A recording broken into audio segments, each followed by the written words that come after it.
The Giver, Chapter 21. It would work. They could make it work, Jonas told himself again and again throughout the day. But that evening everything changed. All of it. All the things they had thought through so meticulously fell apart. That night, Jonas was forced to flee. He left the dwelling shortly after the sky became dark and the community still. It was terribly dangerous because some of the work crews were still about, but he moved stealthily and silently, staying in the shadows, making his way past the darkened dwellings and the empty central plaza, toward the river. Beyond the plaza, he could see the house of the old, with the annex behind it, outlined against the night sky. But he could not stop there. There was no time. Every minute counted now, and every minute must take him farther from the community. Now he was on the bridge, hunched over on the bicycle, pedaling steadily. He could see the dark, churning water far below. He felt, surprisingly, no fear, nor any regret at leaving the community behind. But he felt a very deep sadness that he had left his closest friend behind. He knew that in the danger of his escape he must be absolutely silent. But with his heart and mind, he called back and hoped that with his capacity for hearing beyond, the Giver would know that Jonas had said goodbye. It had happened at the evening meal. The family unit was eating together as always, Lily chattering away, mother and father making their customary comments and lies, Jonas knew, about the day. Nearby, Gabriel playing happily on the floor, babbling his baby talk, looking with glee now and then toward Jonas, obviously delighted to have him back after the unexpected night away from the dwelling. Father glanced down toward the toddler. "Enjoy it, little guy," he said. "This is your last night as visitor." "What do you mean?" Jonas asked him. Father sighed with disappointment. "Well, you know he wasn't here when you got home this morning because we had him stay overnight at the nurturing center. It seemed like a good opportunity with you gone to give it a try. He'd been sleeping so soundly." "Didn't it go well?" Mother asked sympathetically. Father gave a rueful laugh. "That's an understatement. It was a disaster. He cried all night, apparently. The night crew couldn't handle it. They were really frazzled by the time I got to work." "Gabe, you naughty thing," Lily said with a scolding little cluck toward the grinning toddler on the floor. "So," Father went on, "we obviously had to make the decision. Even I voted for Gabriel's release when we had the meeting this afternoon." Jonas put down his fork and stared at his father. "Release?" he asked. Father nodded. "We certainly gave it our best try, didn't we?" "Yes, we did," Mother agreed emphatically. Lily nodded in agreement, too. Jonas worked at keeping his voice absolutely calm. "When?" he asked. "When will he be released?" "First thing tomorrow morning. We have to start our preparations for the naming ceremony, so we thought we'd get this taken care of right away." "It's bye-bye to you, Gabe, in the morning," Father said in his sweet sing-song voice. Jonas reached the opposite side of the river, stopped briefly, and looked back. The community where his entire life had been lived lay behind him now, sleeping. At dawn, the orderly, disciplined life he had always known would continue again, without him. The life where nothing was ever unexpected, or inconvenient, or unusual. The life without color, pain, or past. He pushed firmly again at the pedal with his foot and continued riding along the road. It was not safe to spend time looking back. He thought of the rules he had broken so far. Enough that if he were caught now, he would be condemned. First, he had left the dwelling at night, a major transgression.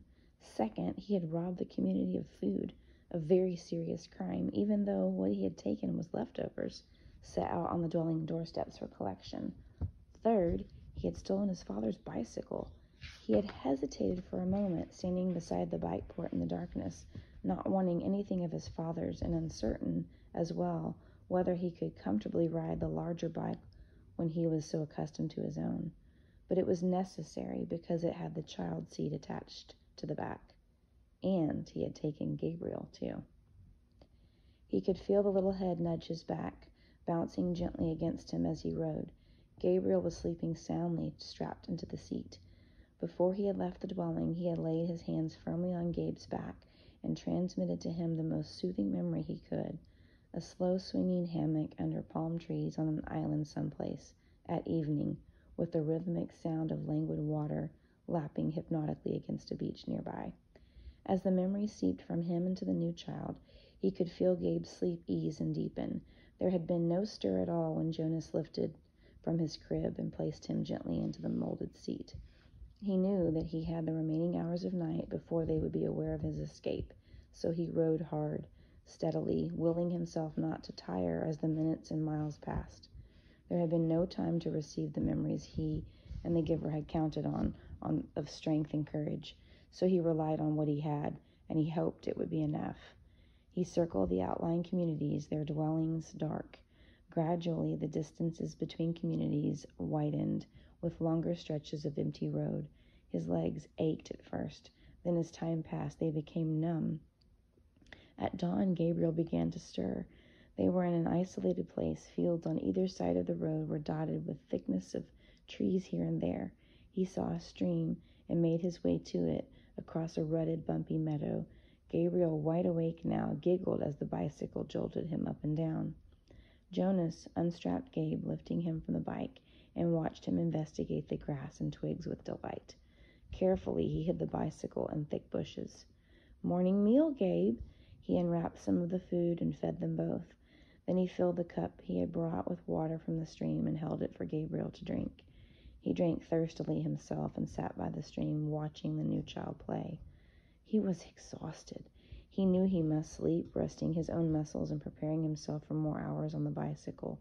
It would not be safe to travel in daylight. They would be looking for him soon.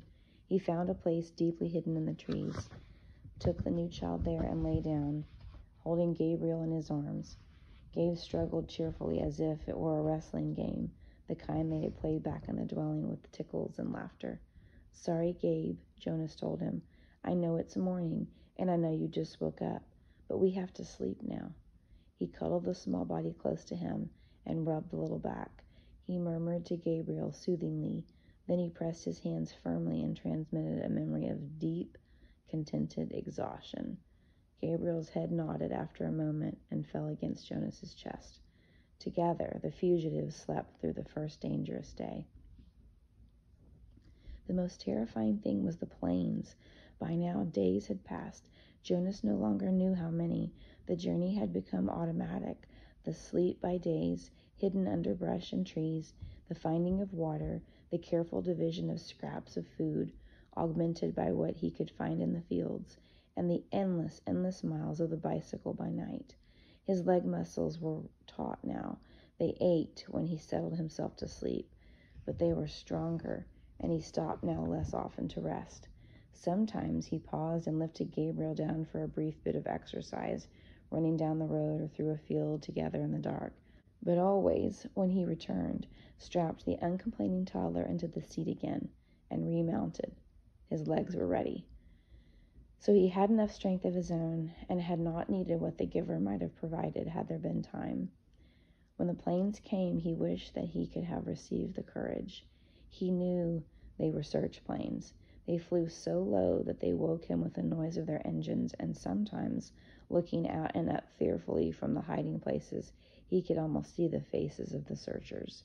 He knew that they could not see color, and that their flesh, as well as Gabriel's light golden curls, would be no more than smears of gray against the colorless foliage. But he remembered from his science and technology studies at school that the search planes used heat-seeking devices, which could identify body warmth and would hone in on two humans huddled in shrubbery.